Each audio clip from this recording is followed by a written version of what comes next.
अब पैदा तो बहुत कर दिया, इतना ज्यादा पैदा करना चाहिए किसी को, बाल बच्चा, लेकिन उतना ये लोकसभा का चुनाव बेरोजगारी पे बात की, बिहार के विशेष पैकेज के बारे में बात की, शिक्षा स्वास्थ्य के बारे में बात की, पलायन कैसे रोकेंगे मुख्यमंत्री जी ये बताइए, लेकिन इस तरह की भाषा। जी नमस्कार, मैं हूं राज पाठक। देखिए, सीएम नीतीश कुमार जो अपनी राजनीतिक समझ और सुशासन की सरकार के लिए पिछले 10 सालों से जाने जाते थे, अब शायद वो कहीं ना कहीं धीरे धीरे इस मामले में पिछड़ते जा रहे हैं। सुशासन की सरकार होने की वजह से सुशासन बाबू का नाम सीएम नीतीश कुमार को मिला, लेकिन अगर आप बीते 4-5 सालों को देखेंगे तो धीरे धीरे उम्र का पड़ाव कहिए या फिर कहीं ना कहीं आपको सीएम नीतीश कुमार का पार्टियां बदलना ये असर दिख रहा है।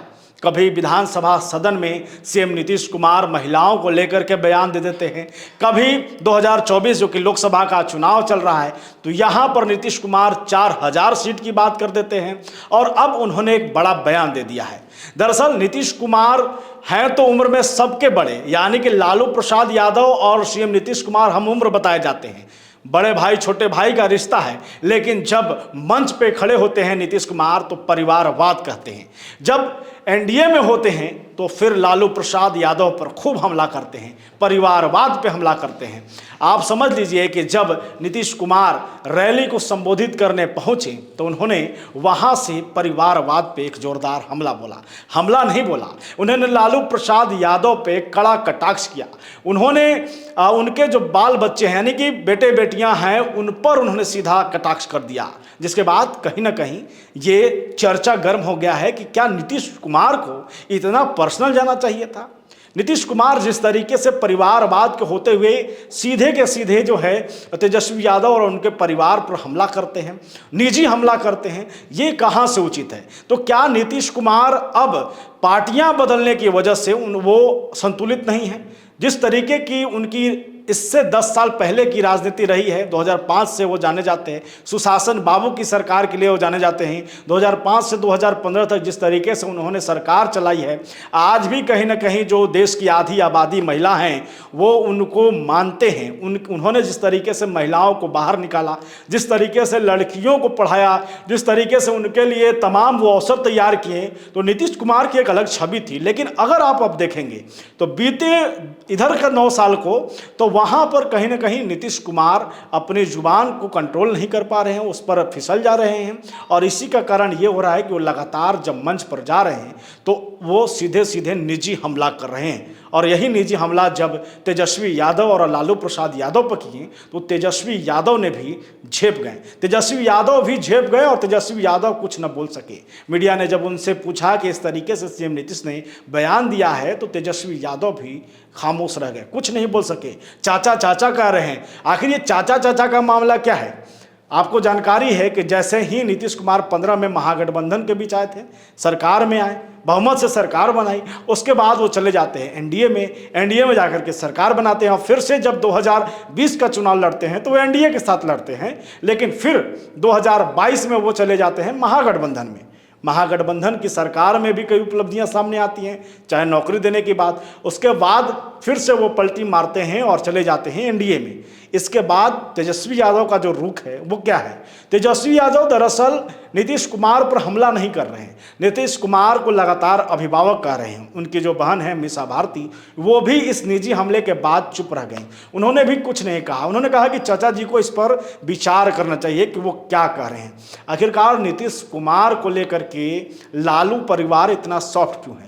आपको जानकारी है कि जब लालू प्रसाद यादव से इस पर सवाल किया गया था कि क्या नीतीश कुमार एक बार फिर आने की कोशिश करेंगे तो आप उनका स्वागत करेंगे, तो लालू प्रसाद यादव ने भी कह दिया था कि क्यों नहीं, करेंगे जरूर। अब ऐसे में नीतीश कुमार का इस तरीके से बदलना, इस तरीके से जबान उनका फिसलना, इस तरीके से निजी हमला करना, उसके बावजूद तेजस्वी यादव चुप रहें, इसका क्या असर लोकसभा चुनाव में पड़ेगा। कई सवाल हैं। क्या नीतीश कुमार एनडीए के साथ बेमन से जुड़ गए हैं?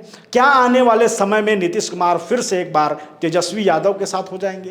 तेजस्वी यादव का नीतीश कुमार पर इस तरीके से सॉफ्ट नेचर रखना, क्या आने वाला जो चुनाव होना यानी कि 2025 विधानसभा, उसकी रणनीति या उसकी गणित कुछ और दिखेगी।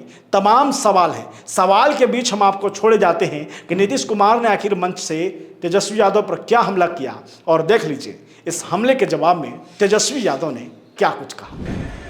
हट गए तो बीवी को बना दिया, अब आजकल बाल बच्चा को अब पैदा तो बहुत कर दिया। इतना ज्यादा पैदा करना चाहिए किसी को, बाल बच्चा, लेकिन उतना किया। और उसी में कई गो बेटी को, दुगो बेटा को, सबको लगा करके। अब आप समझ लीजिए कि ये लोग क्या करते हैं, कहीं कहीं कुछ बोलते रहते हैं तो कहीं पुरानी बात को भूल जाते हैं। इसलिए हम सब जगह आपको बता देना चाहते हैं। देखिए, हाथ जोड़ करके मुख्यमंत्री जी को हम यही कहना चाहते हैं कि आप अभिभावक हैं, बुजुर्ग हैं, हम आपका सम्मान करते थे, करते रहेंगे। आपका अधिकार है, कुछ भी आप हमको कह सकते हैं, जो मन करे वो कहें। वो जो भी कहेंगे मेरे लिए आशीर्वचन होगा और आशीर्वाद होगा। लेकिन बात यह है कि व्यक्तिगत बातें बोलने से क्या बिहार के लोगों को फ़ायदा होगा? और व्यक्तिगत बातें जो हैं इस समय ऐसी बातें बोलनी नहीं चाहिए। हालांकि कुछ भी बोले, हम तो आशीर्वाद के रूप में आशीर्वचन ही मानेंगे, लेकिन चुनाव में मुद्दे जो हैं, मुद्दे भी बात होनी चाहिए। और किसी को इस तरह से व्यक्तिगत बात बोल करके बिहार के लोगों का ना बिहार का फ़ायदा है, इससे फ़ायदा किसका है?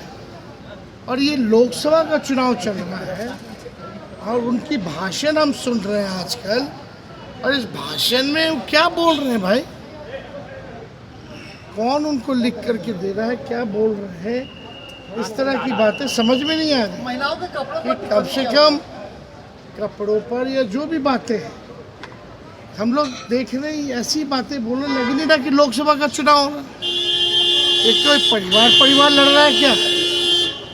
ये लोकसभा का चुनाव है। बेरोजगारी पे बात कीजिए, बिहार के विशेष पैकेज के बारे में बात कीजिए, शिक्षा स्वास्थ्य के बारे में बात कीजिए, पलायन कैसे रोकेंगे मुख्यमंत्री जी ये बताइए।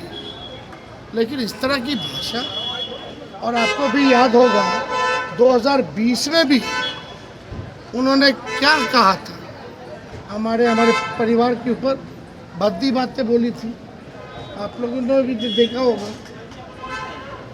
तो हम तो इस पे ज़्यादा कुछ नहीं कहेंगे, हम तो भगवान से यही प्रार्थना करेंगे स्वस्थ रहें, सुखी रहें, है ना।